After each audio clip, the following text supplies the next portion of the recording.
Hatice Ana doyuyorum bozuk olacak ya.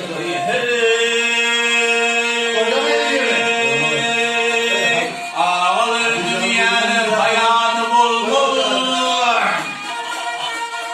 Hey ey ağalır dünyanın hayatı bulgur. Başa iz düşenler onu gelme gel gelme.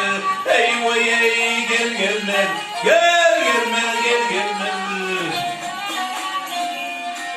Hey melekede oynar pişkun kalmalı gel kalmalı. Arman bilen geçer hali yetenleri.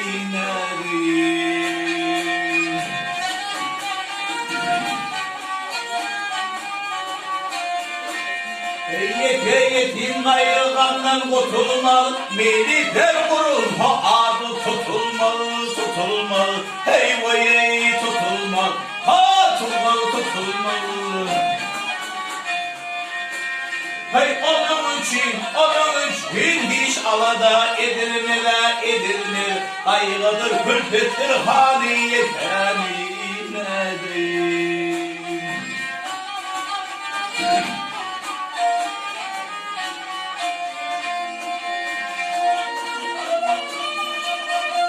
Hey ey,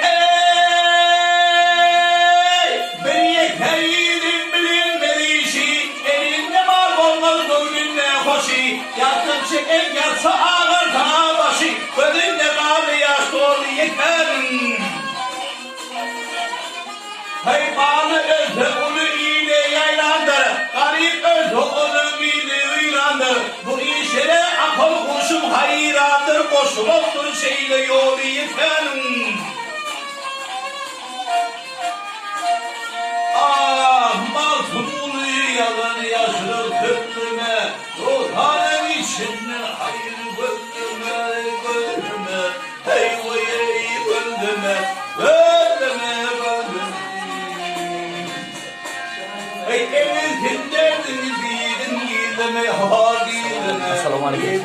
Bir dost yari yeterin neredeyim. Götür abi. Ya elinizin derdini bilin gizleme. Bir dost yari ya yeterin boyu. Hey